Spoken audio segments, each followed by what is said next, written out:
ንድንግል ማርያም ንዑን ለምና ረዳኢት ድኹማ ዋሕስናይ ኩላትና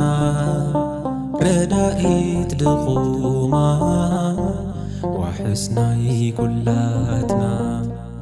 ንድንግል ማርያም ንዑን ለምና ረዳኢት ድኹማ ዋሕስናይ ኩላትና ረዳኢት ድኹማ ዋሕስናይ ኩላትና ስርሐይ ከፊኡ ሸኽም ከቢዱኒ ወዲቐ ከይተርፍ ድንግል ደግፍኒ ሓደራኺ ኣደይ ኣይትፈለይኒ ክጨንቀኒ እንከሎ ኣጸናንዕኒ ክጨንቀኒ እንከሎ ኣጸናንዕኒ ንድንግል ማርያም ንዑን ለምና ረዳኢት ድኹማ ዋሕስናይ ኩላትና ረዳኢት ድኹማ ዋሕስናይ ኩላትና ኣንቲ ናይ ኖህ መርከብ ናይ ሙሴ ጽላት ናይ ያዕቆብ መሳልል መሰንቆ ዳዊት ሓጋዚት ድኹማ ሎሚ ሓግዝና ካብ ፍቁር ወድኺ ምሕረት ለምንልና ካብ ፍቁር ወድኺ ምሕረት ለምንልና ንድንግል ማርያም ንዑን ለምና ረዳኢት ድኹማ ዋሕስናይ ኩላትና ረዳኢት ድኹማ ዋሕስናይ ኩላትና ደንጋጺት ምዃንኪ ርኢና ኣብ ከልቢ ሎሚ ደንግጽልና ንዓና ደቅኺ መንግሥቱ ክንወርስ ኣብቲ ለምለም ቦታ ኣተዓርቕና ምስቲ ክቡር ጐይታ ኣተዓርቕና ምስቲ ልዑል ጐይታ ንድንግል ማርያም ንዑን ለምና ረዳኢት ድኹማ ዋሕስናይ ኩላትና ረዳኢት ድኹማ ዋሕስናይ ኩላትና ስርሐይ ከፊኡ ሸኽም ከቢዱኒ ወዲቐ ከይተርፍ ድንግል ደግፍኒ ሓደራኺ ኣደይ ኣይትፈለይኒ ክጨንቀኒ እንከሎ ኣጸናንዕኒ ክጨንቀኒ እንከሎ ኣጸናንዕኒ ንድንግል ማርያም ንዑን ለምና ረዳኢት ድኹማ ዋሕስናይ ኩላትና ረዳኢት ድኹማ ዋሕስናይ ኩላትና ረዳኢት ድኹማ ዋሕስናይ ኩላትና ረዳኢት ድኹማ ዋሕስናይ ኩላትና ረዳኢት ድኹማን ዋሕስናይ ኩላትና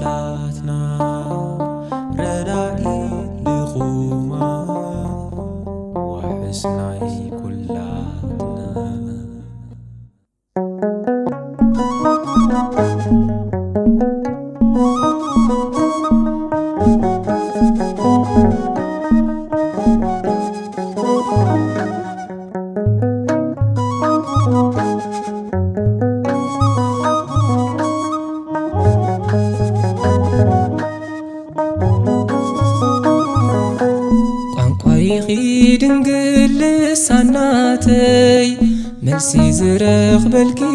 ካብ ኣዶናይ መልሲ ዝረኽበልኪ ካብ ኣዶናይ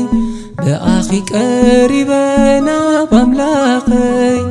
ቤተይ ብበረኸት መሊኡለይ ቤተይ ብበረኸት መሊኡለይ ቋንቋይኺ ድንግል ልሳናተይ መልሲ ዝረኽበልኪ ካብ ኣዶናይ መልሲ ዝረኽበልኪ ካብ ኣዶናይ ብኣኺ ቀሪበና ባምላኸይ ቤተይ ብበረኸት መሊኡለይ ቤተይ ብበረኸት መሊኡለይ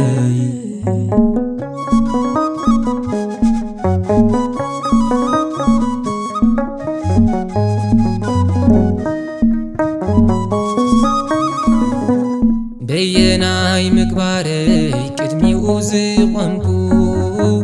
ብቕዓት መዓስ ኮይኑ ስሙን ተፀዋዕኩ ንዓኺ ሒዘየ ድንግል ረዳኢተይ ስለ ቃል ኪዳንኪ ትድሕን ህይወተይ ስለ ቃል ኪዳንኪ ትድሕን ህይወተይ ቋንቋይኺ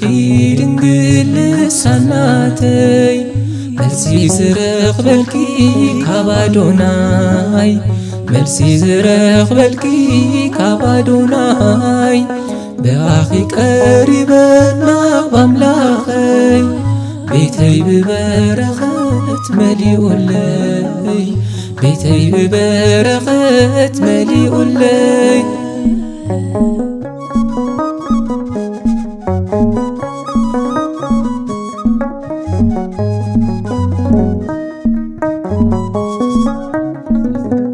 ናብራ ቅድስና ካባይ ተሰዊሩ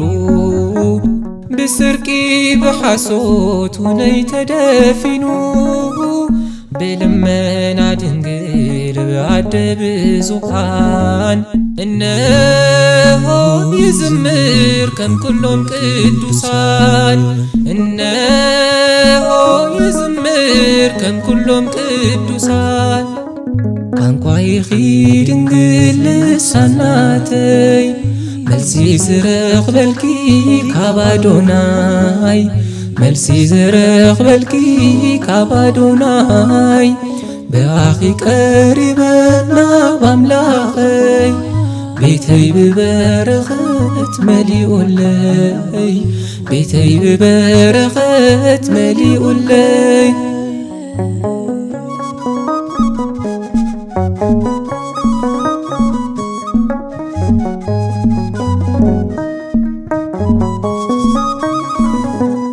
ብስምኪ ለሚኑ ዘሓፈረ የለን ብኣኺ ዘይከብር ስውን ኣይርከብን ኣነስ ብምግባረይ ፍረኳ ዘይብለይ ስምኪ ተፀዊዐስ ይሕደስ ሓይለይ ስምኪ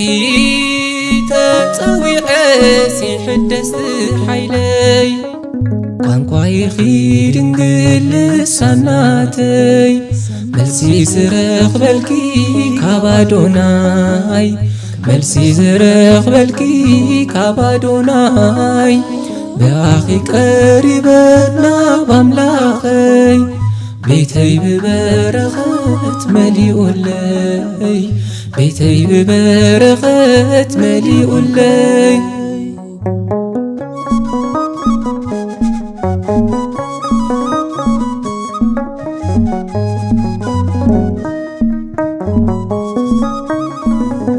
ሰላም ለቺ ኢለክ ጅመር ጸሎተይ ፍስሃ የዓስሎ መላሰብነተይ ከም ኤፍሬም ሶርያዊ ከቅርብ ምስጋናይ ድንግል ረዳይተይ ሃብኒ ልቦና ድንግል ረዳይተይ ሃብኒ ልቦና ቋንቋይኺ ድንግል ልሳናተይ መልሲ ዝረኽበልኪ ካብ ኣዶናይ መልሲ ዝረኽበልኪ ካብ ኣዶናይ ብኣኺ ቀሪበና ባምላኸይ ቤተይ ብበረኸት መሊኡለይ ቤተይ ብበረኸት መሊኡለይ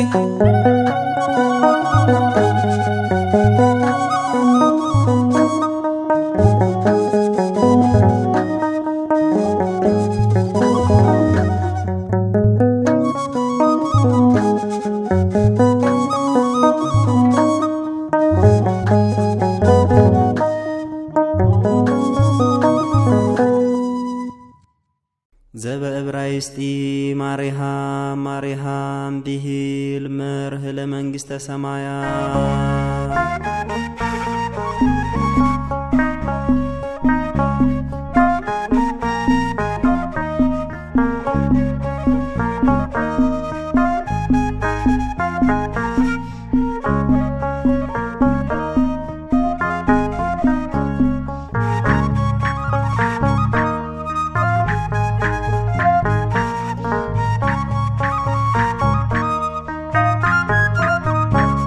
ሰጊረዮ ማዕበል መርከብ ድሕነት ኮንክኒ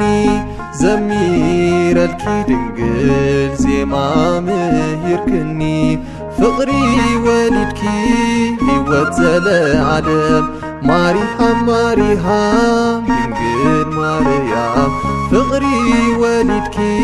ሕይወት ዘለዓለም ማሪሃም ማሪሃም ድንግል ማርያም ሰጊረዮ ማዕበል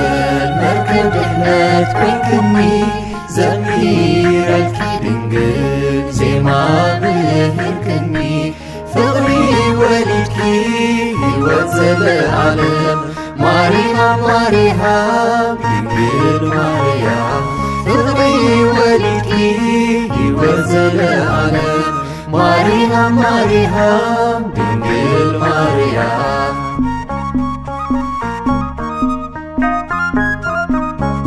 በታዊ መሲሉ ጸላኢ ቀሪቡኒ እርፋን ስጋይ ሪኡ ብብልዕ መጹኒ ንልበይ ጠቢሩ ሞት ውን ኣግዚሙኒ ተስፋይ ግን ርኤኪ ብርሃን ኮንክኒ ሔዋን ያክበሃል ምኽንያት ሞት ኣዳም ሔዋነይ መጺኺ ኮንክኒ ማርያም ሔዋን ያክበሃል ምኽንያት ሞት ኣዳም ሔዋነይ መጺኺ ኮንክኒ ማርያም ሰጊረዮ ማዕበል መርከብ ድሕነት ኮንክኒ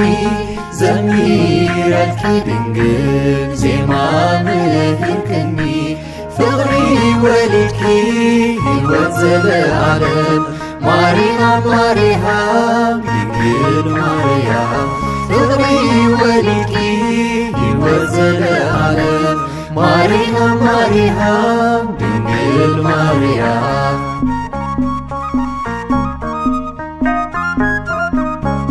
ልደትክዩ ኣደይ ተስፋይ ዘበረኸ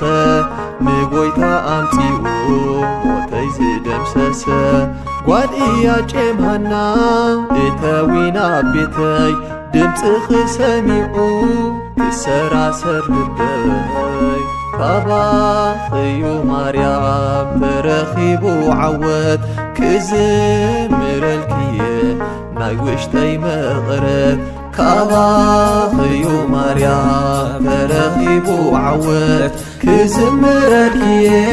ናይ ውሽጠይ መቕረት ሰጊረዮ ማዕበል መርከብ ድሕነት ኮንክኒ ዘሚረልኪ ድንግል ዜማ ምህርክኒ ፍቕሪ ወሊድኪ ሕይወት ዘለዓለም ማሪሃም ማሪሃም ድንግል ማርያም ፍቕሪ ወሊድኪ ሕይወት ዘለዓለም ማሪሃም ማሪሃም ድንግል ማርያም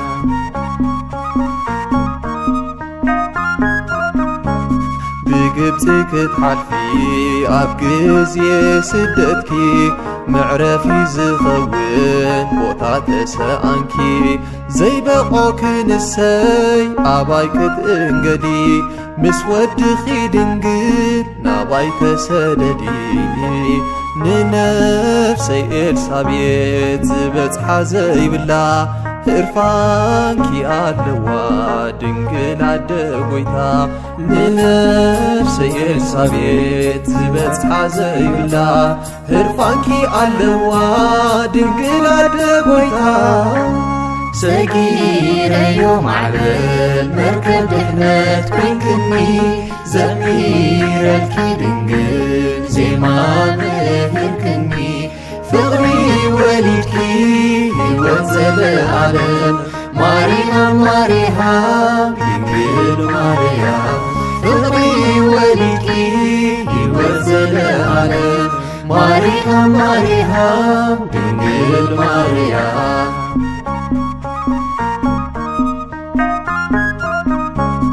ኣብ መርዓ ሓሳበይ ብኣይ ዝተቖጥረ ዝተጾምቀ ወይኒ ኩሉ ምጸረረ ሕፍረት ተኸዲነ ክልሎ ብጭንቂ ወድኺ ለሚንኪ ሽሻየይ ባረኽኪ በገናይ ኣልዒለ ክዝምር ንስምኪ ዘክርኒ ኣደይ ክስመ ውሉድኪ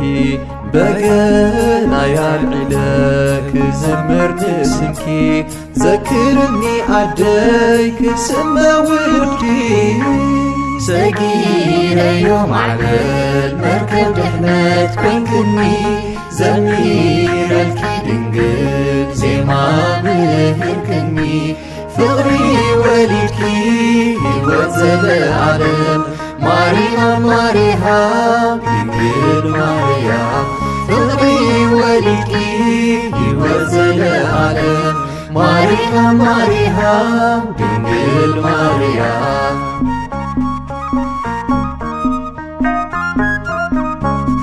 እንታይ ኮይኑ እዩ ክንድዚ ዘፍቅራ እንተበሉ ሰባት ብኸንቱ ፈኸራ ህያብ ናይ ቀራንዮ ምዃንኪ ዘንጊዖ ብለዋህ ልብኺ ኣደይ ምለስዮ ብህፃን ልሳነይ ዘይክእል ክቓኒ ኣደይ ምስ በልክኺ ውሉደይ በልኒ ብህፃን ልሳነይ ዘይክእል ክቓኒ ኣደይ ምስ በልኩኺ ውሉደይ በልኒ ሰጊረዮ ማዕበል መርከብ ድሕነት ኮይንክኒ ዘሚረልኪ ድንግል ዜማ ምህርክኒ ፍቕሪ ወሊድኪ ሕይወት ዘለዓለም ማርያም ማርያም ድንግል ማርያም ፍቕሪ ወሊድኪ ሕይወት ዘለዓለም ማርያም ማርያም ድንግል ማርያም ሰጊረዮ ማዕበል መርከብ ድሕነት ኮይንክኒ ዘሚረልኪ ድንግል ዜማ ምህርክኒ ፍቕሪ ወሊድኪ ሕይወት ዘለዓለም ማርያም ማርያም ድንግል ማርያም ፍቕሪ ወሊድኪ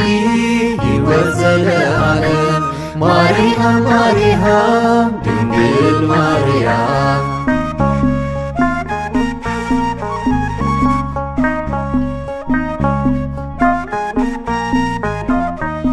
ዕውርተ ልቡና ነፍስየ ከመ ያዕቆብ በሎዛ ትበጽሕ መንግሥተ ሰማይ ዘባቲ መዓዛ ኣምጣና ኣሃዘት ቅድመ በእዳ ማርያምሃ ምርጉዛ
በሊዕ ፀጊበ ሰትየ ተዓገብኩ ናትካ ይኹን ውሰድ ኩሉ እንተተባሃልኩ ኣነስ ክንዲ ስማዕ ደልየ ነይረኸብኩ ኣነስ ክንዲ ስማዕ ደልየ ነይረኸብኩ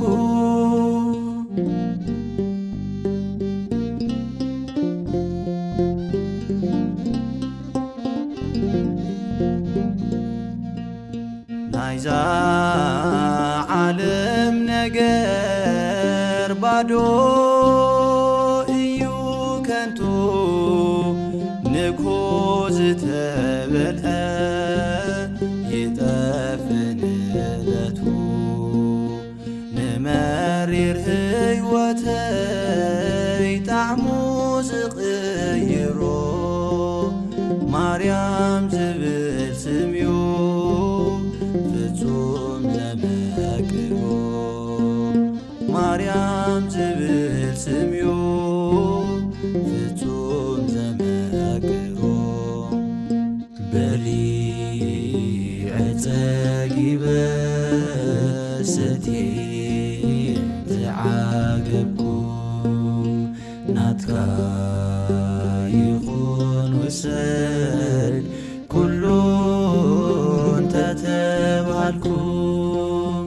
ኣነስ ክንዲ ስማዕ ደልየ ነይረኸብኩ ኣነስ ክንዲ ስማዕ ደልየ ነይረኸብኩ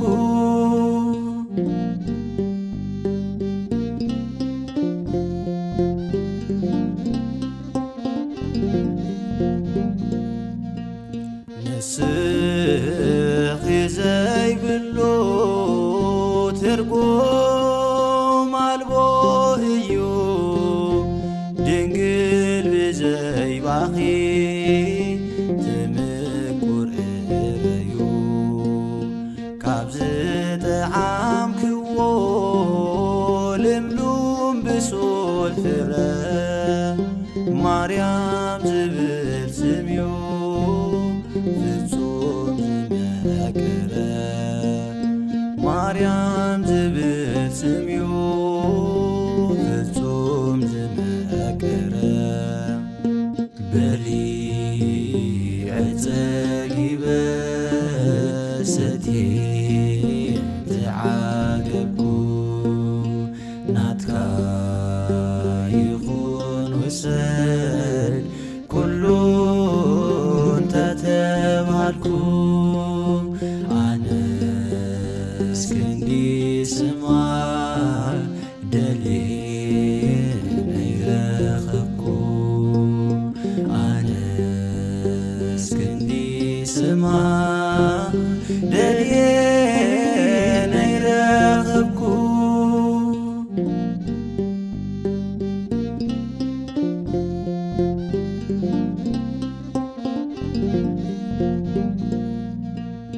ተስፋ ዝገበረ ስምኪ ኣብ ህይወቱ ክብርኺ ክብርዩ ጽድቂ ኸውናቱ ኣነ ውን ይብለኪ ጣዕሚ ናይ ህይወተይ ካብ ኣፍ ሞት ናብ ህይወት መሰጋገሪተይ ካብ ኣፍ ሞት ናብ ህይወት መሰጋገሪተይ በሊዕ ፀጊበ ሰትየ ተዓገብኩ ናትካ ይኹን ውሰድ ኩሉ እንተተባሃልኩ ኣነስ ክንዲ ስማዕ ደልየ ነይረኸብኩ ኣነስ ክንዲ ስማዕ ደልየ ነይረኸብኩ በሊዐ ፀጊበ ሰትየ ተዓገብኩ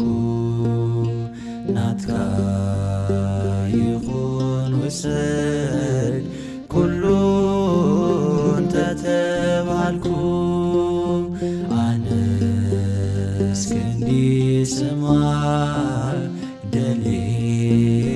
ነይረኸብኩ ኣነስ ክንዲ ስማዕ ደልየ ነይረኸብኩ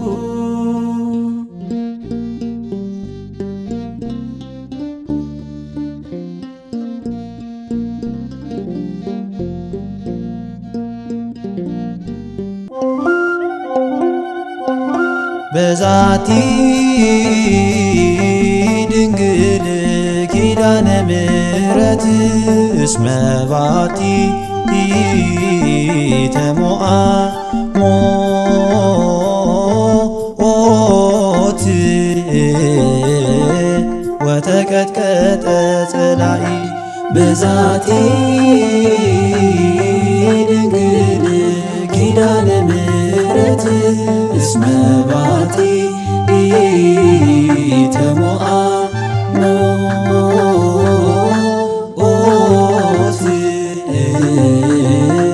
ወተቀጥቀጠ ጸላኢ ዘመጠነ ዝአርአየ ምህረቶ እግዚአብሔር ዘመጠነ ዝአርአየ ምህረቶ እግዚአብሔር በዛቲ ድንግል ኪዳነ ምሕረት እስመ ባቲ ተሞአ ሞት ወተቀጥቀጠ ጸላኢ በዛቲ ድንግል ኪዳነ ምሕረት እስመ ባቲ ተሞአ ሞት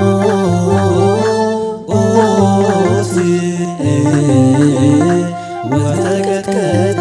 ጸላኢ ዘመጠነ ዝአርአየ ምህረቶ እግዚአብሔር ዘመጠነ ዝአርአየ ምህረቶ እግዚአብሔር በዛቲ ድንግል ኪዳነ ምሕረት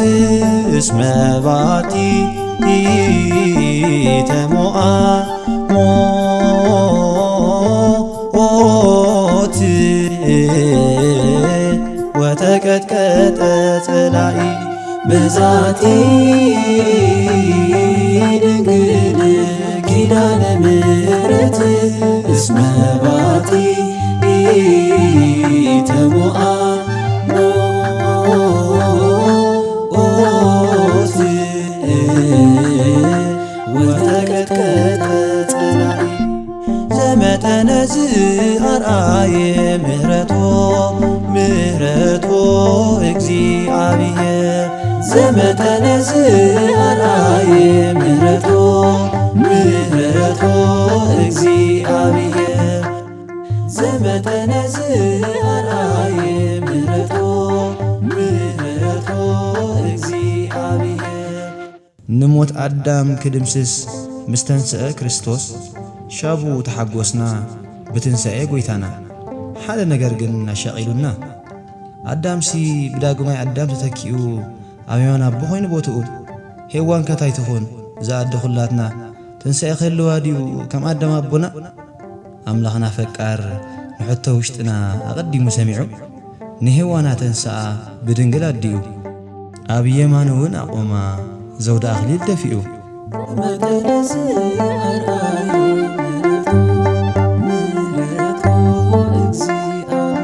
ኣሰይ እልልልል እንቋዕ ሓጎሰና በትንሣኤ ድንግል ይደሰት ውሽጥና ምኽንያቱ ዓሪጋያ ናብ ሰማያት ኣምባሳድር ሔዋናትና ለአብ ስብሃት ለወልድ ስግደት ወለመንፈስ ቅዱስ አኮቴት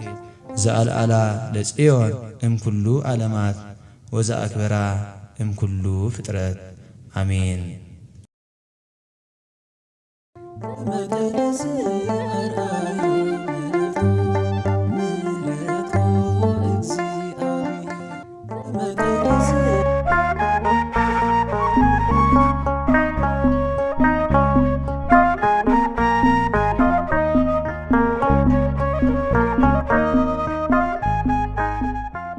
ዘበዕብራይስጢ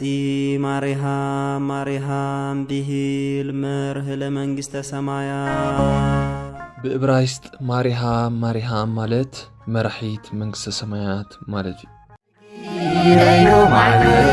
መርከብ ድሕነት ኮንክኒ ዘሚረልኪ ድንግል ዜማ ብህርክኒ ፍቕሪ ወሊድኪ ሕይወት ዘለዓለም ማሪሃም ማሪሃም ድንግል ማርያም ፍቕሪ ወሊድኪ ሕይወት ዘለዓለም ማሪሃም ማሪሃም ድንግል ማርያም ጸጸኒሐ ፍቕርኺ ከስተንትኖ ውሽጠይ ምሕር ድሰት ክገልጾ ዘይክእል ሓጎስ ይስምዓኒ ስለ ክብሪ ድንግል ማርያም ዝብሎ ብዙሕ ኣሎኒ ካብታ ውቅብቲ ስፍራ እንትርፎ ሓጎስ እምበር ጭንቂ ዘይስምዓላ ቤት ዘለዓለም ምስ ወጻእኩ ዳግማይ መሪሓ ዘእተወትኒ ማርያም እያ ካብ ሓያል ማዕበል ብጽንዕቲ መርከብ ጌራ ዘውጻእትኒ ዜማ ምስጋና ዝመሃረትኒ ዳግማይ ክብሪ ዘልበሰትኒ ናብ ስፍራይ ዝመለሰትኒ ካብ መሬት ዘልዓለትኒ ዓብዪ ፍቕሪ ዝኾነ ዘለዓለማዊ ሕይወት ዝሃበትኒ ማርያም እያ በቲ ዝመሃረትኒ ዜማ ጌረ ድማ እንሆ የመስግና በታዊ መሲሉ ጸላኢ ቀሪቡኒ እልፋን ስጋይ ሪኡ ብብልዕ መጹኒ ንልበይ ጠቢሩ ሞት ውን ኣግዚሙኒ ተስፋይ ግን ርኤኪ ብርሃን ኮንክኒ ሔዋን ያክበሃል ምኽንያት ሞት ኣዳም ሔዋነይ መጺኺ ኮንክኒ ማርያም ሔዋን ያክበሃል ምኽንያት ሞት ኣዳም ሔዋነይ መጺኺ ኮንክኒ ማርያም ኣብቲ እግዚኣብሔር ዘዳለወለይ ውቁብ ስፍራ እንትርፎ ሓጎስ ጽጋብ ርውየት እምበር ሓዘን ጥሜት ጽምኣት ዘይርከቦ ብደስታ እየ ዝነብር ነይረ ዝደልኽዎ ነገር ይፍጽም ሕይወተይ ድማ እንትርፎ ጣዕሚ ምቁር ሕይወት ከተስተማቐር ምረት እኳ ጥዒማ ይትፈልጥ ብሓጎሰይ ዘይሕጎስ ብህላወይ ዘይቀስን ጸላእ ግና ነበረኒ ንኸውድቐኒ ከዓ ወትሮ ምስ ሓሰበ እዩ ሕማቕን ጽቡቕን እተፍልጠኒኦም ሓጢኣትን ሕይወትን እትምህረኒኦም ፍቕሪ ፈጣሪየይ ዝገልጸላኦም ሓልየያ ክነብር ዝግብኣኒ ብህርፋን ስጋዊ ድሌት ማለት ዘይግብኣኒ ዘይባህረይ ፈጣሪ ክኸውን ብምምናይ ህርፋን ስጋይ ርእዩ ብላዕ ብላዕ ዝብል ሕማቕ መንፈስ ኣሕደረለይ ሔዋን ቀንጢባ በሊዓ ሃበትኒ ኣነ ውን ተቐቢለ በላዕኩ ዋይ ኣነ ሽዑ ንእለቱ ኩሉ ተቐየረ ጸጋይ እናተፈለጠኒ ተገፈ ተሰሚዑኒ ዘይፈልጥ ስምዒት ፍርሒ ተሰማዓኒ ሰሪ ግብረይ ድማ ዘይባህረይ ሞት ዝበሃል ባህሪ ጣዕምኩ ነቲ ህዱእ ስፍራ ቤተይ ገዲፈ ድማ ናብ እሾኽን ተኾርባን ዘለዋ ምድሪ ወረድኩ ግና ካብ ገነት ኣብ ዝተሰደድኩሉ እዋን ንስኺ ተስፋይ ነበርኪ ግና ውድቀት ሓዘነይ ርእዩ እትፈቃር ኣምላኸይ ዓቢ ተስፋ ሃበኒ ክመጽእ ምዃኑ ካብ ውድቀተይ ኣልዒሉ ሕይወት ክህበኒ ተስፋ ድሕነተይ ሽዑ ርኤኪ ኣብ ሕቖይ ከም ዕንቂ ክተብሪ ዳግማዊት ሔዋን ማርያም ሕይወተይ ድማ ኢለኪ ልደትኪዩ ኣደይ ተስፋይ ዘበረኸ ንጐይታ ኣምፂኡ ሞተይ ዝደምሰሰ ጓል እያ ጨምሃና እተዊና ቤተይ ድምፂ ኽሰሚዑ ክሰራሰር ልበይ ካባኸዩ ማርያም ተረኺቡ ዓወት ክዝምረልክየ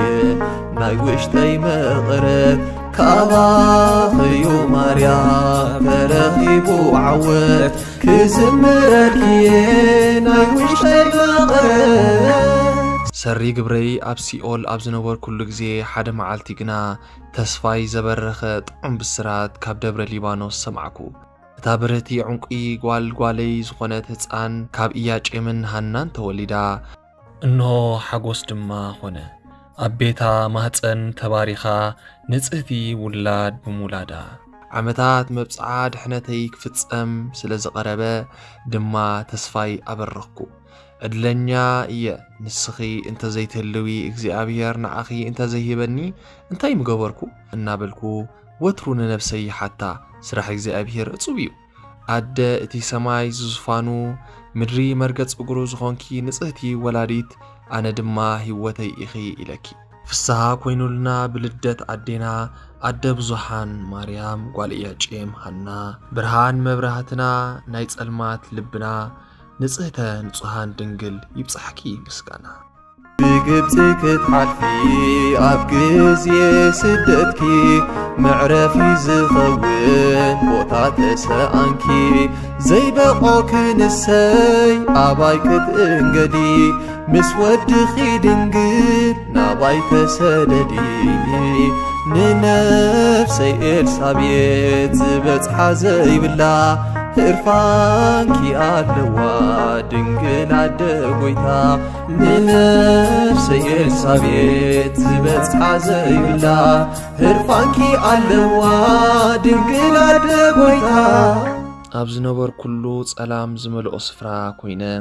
ሄሮድስ ንኣምላኸይ ከቐትሎ ደልዩ ምስ ሰማዕኩ ኣዝየ ሓዘንኩ። ንስደት ምስ ከድኪ ወድኺ ሒዝኪ ናባይ ክትስደዲ እየ ተመንየ ምስ ወድኺ ክርእየኪ ሃሪፈ ዋዜማ ድሕነተይ ስለ ዝጀመረ በቲ ተሓጒሰ ልቢ ደቂ ሰባት ስለ ዝተረረ ድማ ሓዚነ። ነቲ ሰማያት ብዘይ ዓንዲ ምድሪ እውን ብዘይ መሰረት ዘቖመ ፈጣሪ ምድራዊ ንጉስ መሲልዎም ክቐትልዎ ከሳድድዎ እንከርኢ ልበይ ፈጺሙ ኣይገበረለይን። ዘይበቆ ክንሰይ ኣባይ ክትእንገዲ ምስ ወድኸ ድንግል ናባይ ተሰደዲ ምስ በልኩ ከምቲ ንኤልሳቤጥ ዝበጽሕክያ ክትበጽሕኒ ሃረር በልኩ። ከምቲ ንግብፂ ወድኺ ዝባረኻ ክባረኽ ደለኹ። ከም ዮሴፍ ስንቅኺ ክጸውር ከም ሰሎሜ ንጐይታ ከብርየኪ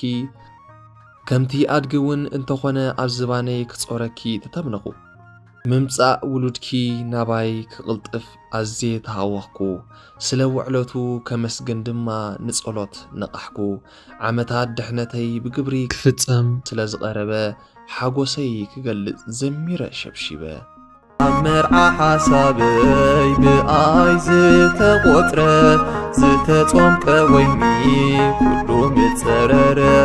ሕፍረት ተኸዲነ ክልሎ ብጭንቂ ወድኺ ለሚንኪ ሽሻየይ ባረኽኪ በገናይ ኣልዒለ ክዝምር ንስንኪ ዘክርኒ ኣደይ ክስመ ውሉድኪ በገናይ ኣልዒለ ክዝምር ንስንኪ ዘክርኒ ኣደይ ክስመ ውሉድኪ። ጎይታይን ኣምላኸይን ኢየሱስ ክርስቶስ መርዓት ዓዲሙ ምሳኺ ምስ ሃዋርያቱን ኣብ ዝኸደሉ ኩሎም ኣጋይሽ ተኣኪቦም ብላዕ ወስተ እናተባሃለ ከሎ ሰብ ውራይ ዘይተጸበይዎ ነገር ኣጋጠሞም። ነቲ ውራይ ተባሂሉ ዝተቐረበ ወይኒ ሃንደበት ተወድአ። ዶኪማስ በዓል ውራይ ገና ኣጋይሹ ከየፋነወ ስለ ዘጋጠመ ድማ እንታይ እየ ዝገብሮ ብምባል ኣብ ጭንቂ ተሸመ። ጭንቀት ኮነ ሓዘን ደቃ ክትርኢ ከብዳ ዘይገብረላ ርህርህቲ ኣደ ናብ ወድኺ ብምኻድ ወደይ ወይኒ እምበር ተወዲእዎም ብምባል ነገርክዮ። እቲ ነጊርካዮ ዘይርስዕ ለሚንካዮ እውን ዘይከልእ መድኃኒ ዓለም ዓብይ ተኣምራት ገበረ። ነቲ ጥርሑ ኣጋንእ ማይ ምልእዎ ብምባል ማይ ዝነበረ ናብ ወይኒ ለወጦ። ካብቲ ኣቐዲሙ ዝነበረ ወይኒ ድማ ኣዝዩ ጣዕመን ሰብ ኣገረመን። ዶኪማስ ካብ ጭንቆቱ ተገላጊሉ ሓጎሱን ምስጋንኡን ክገልጽ ጀመረ።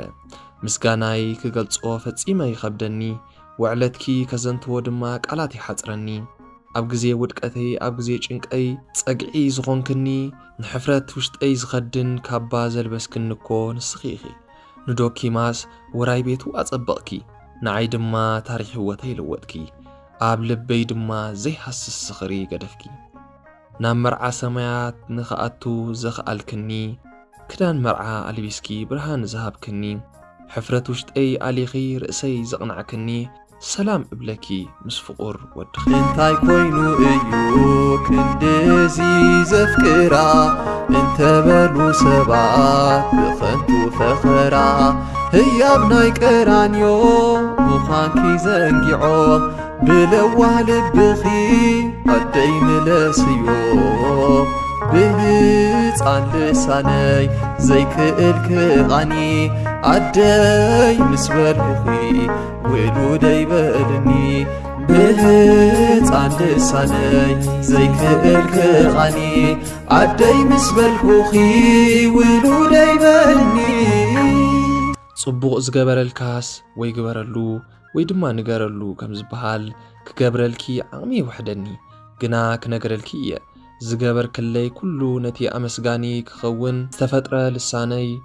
ፈጺሙ ክዓግብ ክምስክር ብሓጎስ ክዘልል ክዕልል እየ። ግና ብናይ ገሊኣቶም ዕሽነት ኣዝየ ይሓዝን። ንኽብርኺ ክነኣእሱ ንውዕለትኪ ከቃልሉ ንጽህናኺ ትርጉም ከም ዘይብሉ ገይሮም ክዛረቡ ክሰምዕ ከለኹ ማዕርእቲ ልበይ ዝሕጎሶ ይሓዝን። ንድንግል ማርያም ምፍቃርካ ዕሽነት እዩ ልቦና ግበር ንዝብሉኒ ዕሽነት ይሕሸኒ ምርጫይ ንሱ እዩ እብሎም። ምኽንያቱ ልቦና ትርጉም ካብ ቀየርዎ ልቦናኦም ንዕኦም ይግበርዎ። እምበርከ ንስኽኮ ብርኽቲ ዕንፀይቲ ኢኺ